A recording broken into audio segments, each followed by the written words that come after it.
Thanks for joining us here at the Weather Channel. I'm Christina Abernathy. We'll have your forecast coming up in just a moment, but first let's take a look at some wintry scenes around the country on Saturday. I'll start you out in Boston, where you only reached a high of 19 degrees. Now that was perfect weather for ice sculptures in the park, but not so perfect weather for people in the park.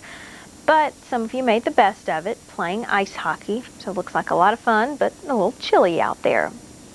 Well, we also had wintry weather elsewhere, and unfortunately it caused some big problems. Officials had to close Interstate 94 in Waukesha County, Wisconsin after a 50-car pileup. One person died and several others were hurt. Victims say they were trying to drive in whiteout conditions when the pileup happened. More than a foot of snow had fallen in the area, and again, some big headaches there.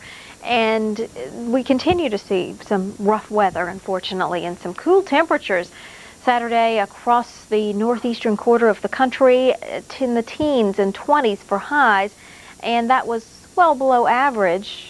And look out for your Sunday, as we're going to continue to see cold temperatures, and with a bit of wind, those wind chills are going to be brutal. Anywhere from 20 to 40 to 60 below zero is what it's going to feel like out there, so very chilly indeed. A good time to stay indoors. And we're continuing to monitor a system in the eastern U.S., a major winter storm here, and that is going to continue to mean problems for you. Snow and blowing snow, blizzard conditions, maybe around Milwaukee. While we move eastward, it's a wintry mix of precipitation for you here. Some snow, some icy conditions, and then icy conditions, especially here in the darker pink areas.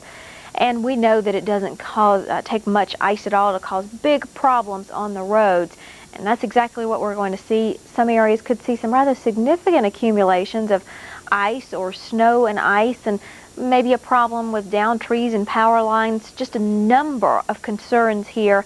And again, it's a good time just to stay off the roads, because treacherous conditions indeed with wet weather to the south. But it's snow here to the north. These are the snowfall amounts we're expecting through mid-morning.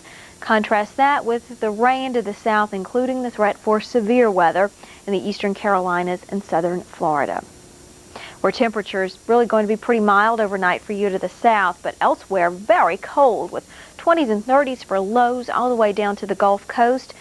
Single digits, teens, 20s below zero for you through the central states, especially the north central states. Well, the west, you'll be pretty quiet through the day on Sunday. We cannot say the same thing for folks in the east. Now, you will have a bit of snow here, but take a look at the snow you're going to see with this low, this major storm here in the Great Lakes region.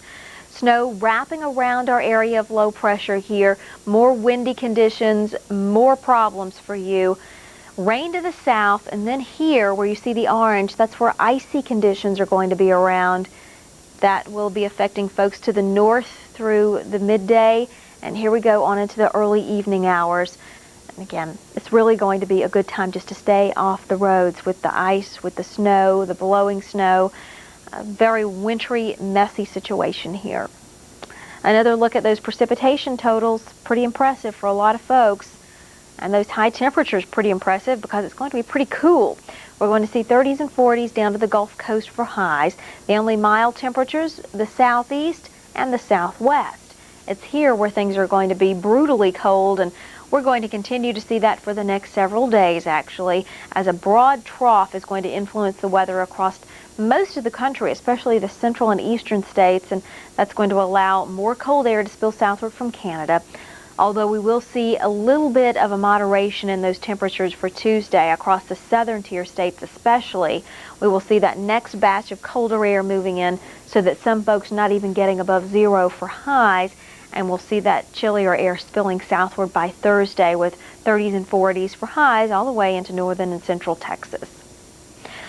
We'll see things quieting down for a lot of folks out there as far as the precipitation. Our storm moving out, but still some cold winds blowing over the warmer lake water, setting the stage for lake effect snow. We're going to see a series of disturbances moving along that jet stream flow, sort of dropping on southward here and moving in this general fashion. Not a whole lot of moisture to work with, at least that's the thinking right now. So while we will see some precipitation, we're hoping that it won't be quite as active as what we are seeing this weekend. Well, stay tuned. Your extended travel forecast is next.